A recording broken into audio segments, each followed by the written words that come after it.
Welcome to the podcast. If you'd like to listen to an ad-free version of this episode and all of our episodes, then search True Crime Today Premium Plus on Apple Podcasts and press subscribe. That's our premium channel where all of our ad-free and advanced episodes live, all in one place. True Crime Today Premium Plus. Search it on Apple Podcasts and press subscribe. Even try it for 3 days free.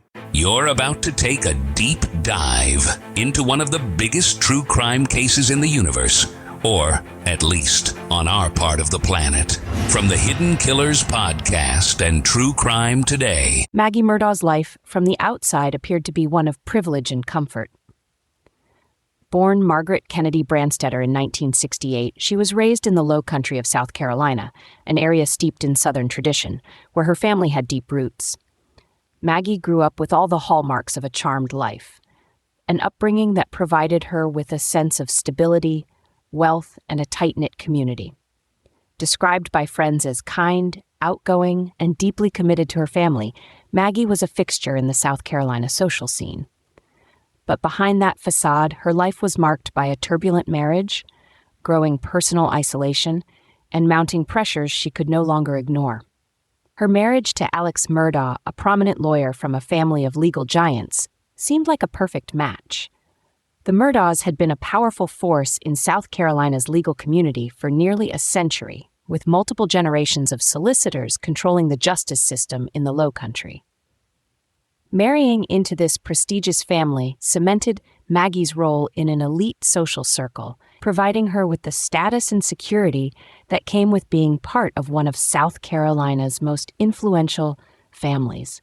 From the outside, Maggie appeared to fit seamlessly into her role as the wife of Alex Murdaugh, a partner at the family's law firm, and the mother of their two boys, Buster and Paul. But the pressure to maintain the Murdaugh family image came with its own set of burdens. As Alex's legal career flourished, he became more preoccupied with work, leaving Maggie to manage the household and focus on raising their two sons. To friends and neighbors, the Murdaughs appeared to have it all. A sprawling estate known as Moselle, vacation homes, and all the trappings of wealth that defined the Southern elite.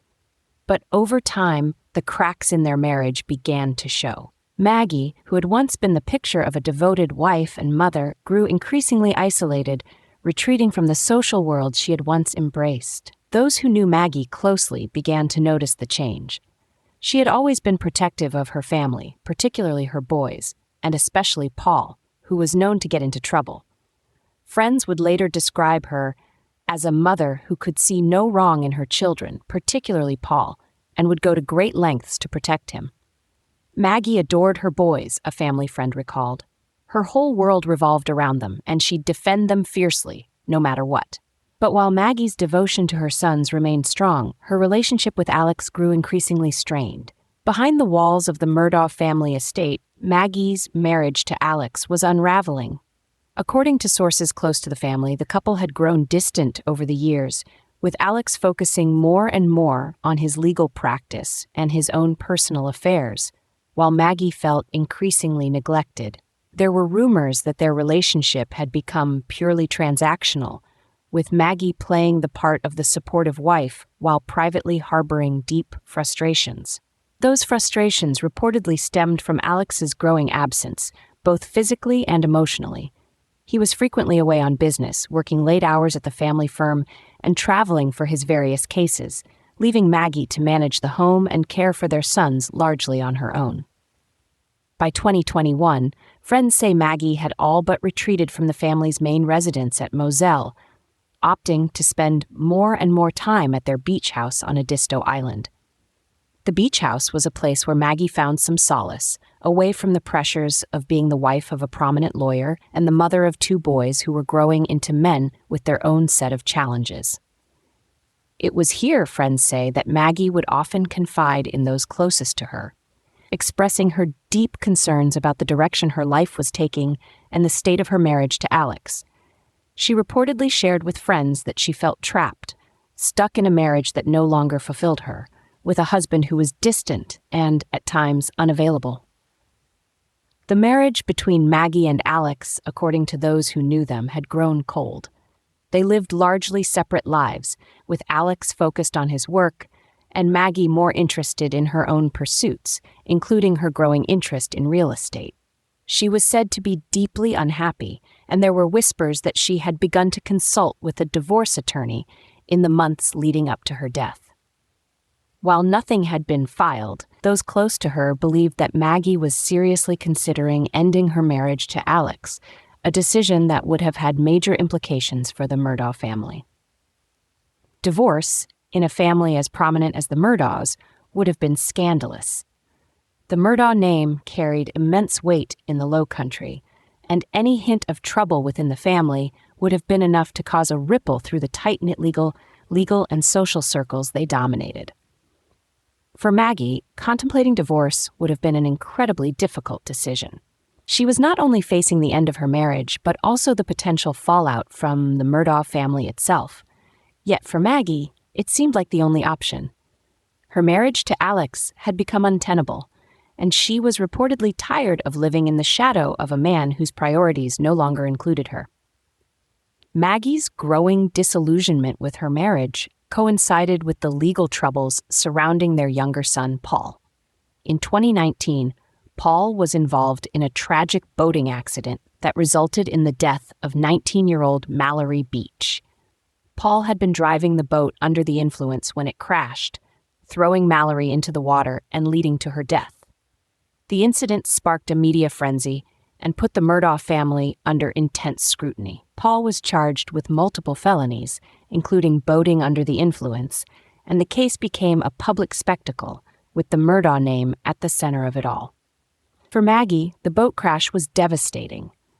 She was fiercely protective of Paul and dedicated herself to supporting him as he faced the legal consequences of the crash. Friends say that Maggie was emotionally distraught over the incident, not only because of the loss of life, but also because of the toll it took on her family. The boat crash was a turning point for the Murdaugh family, exposing cracks in their carefully constructed image and bringing to light tensions that had been simmering beneath the surface for years. Throughout the aftermath of the boat crash, Maggie stood by Paul's side, doing everything she could to shield him from the media and the legal consequences he faced. But the strain of the situation took a toll on her marriage. While Maggie was focused on protecting Paul, Alex was reportedly dealing with his own mounting problems: financial troubles, allegations of embezzlement, and a legal career that was beginning to spiral out of control. It was during this time that Maggie began to question the future of her marriage and whether she could continue to stand by Alex in the face of mounting scandals. As Alex's financial troubles came to light, it became clear that the Murdaugh family was living on borrowed time. Alex had been accused of misappropriating funds from his law firm and clients, and the allegations of financial misconduct only added to the strain on his marriage to Maggie. According to reports, Maggie was unaware of the full extent of Alex's financial misdeeds, but she had begun to suspect that something was wrong. Friends say that Maggie had become increasingly suspicious of Alex's behavior, and her concerns only grew as more details about his financial dealings began to surface. In the weeks leading up to her death, Maggie's relationship with Alex was reportedly at an all-time low. She had confided in friends that she was considering leaving him, and there were rumors that she had been in contact with a divorce attorney. While nothing had been finalized, it was clear that Maggie was seriously contemplating ending her marriage to Alex, a decision that would have rocked the Murdaugh family to its core. But Maggie never got the chance to follow through on her plans. On June 7, 2021, she and Paul were found brutally murdered on the Moselle estate. The news of their deaths sent shockwaves through the Low Country, and the case quickly became one of the most high-profile murder investigations in South Carolina's history. Alex Murdaugh, the once prominent lawyer and patriarch of the Murdaugh family, was eventually charged with their murders, a shocking twist in a story that had already captivated the nation. In the aftermath of Maggie's death, the public learned more about the troubled marriage between her and Alex. Testimony from friends and family painted a picture of a woman who had grown increasingly unhappy in her marriage, a woman who was on the verge of leaving a life that no longer fulfilled her.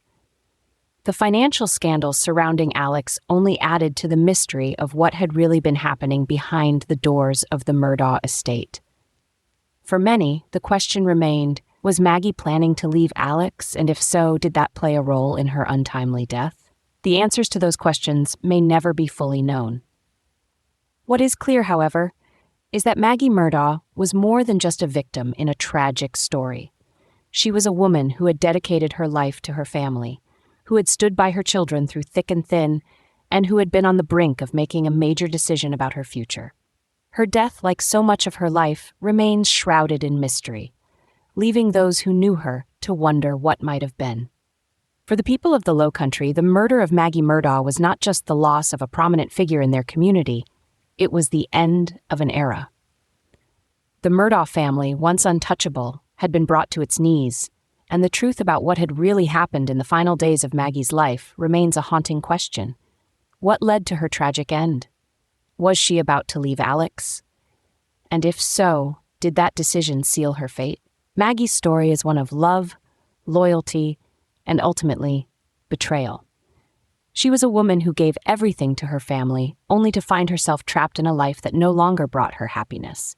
In the end, she was taken from the world far too soon, leaving behind more questions than answers. In a world where the darkest secrets lie just beneath the surface. They said it was an accident, but the evidence says otherwise. Where hidden killers roam, unnoticed, in the shadows. I think you would definitely be looking at a blend of toxic, very bad narcissistic personality traits, and they will be vengeful and possibly resort to violence. Join Tony Bruschi as he uncovers the truth behind the most chilling cases. They said it was an accident, but the evidence clearly says otherwise. Each episode, we dig deep into the minds of those who commit the unthinkable. To your point on narcissism, he thinks in his own mind how witty he is. Yeah. But he lost that jury. I was done with him in 2 minutes. From unsolved mysteries to infamous crimes. Geez, you've just talked about how you taught yourself how to do everything under the sun.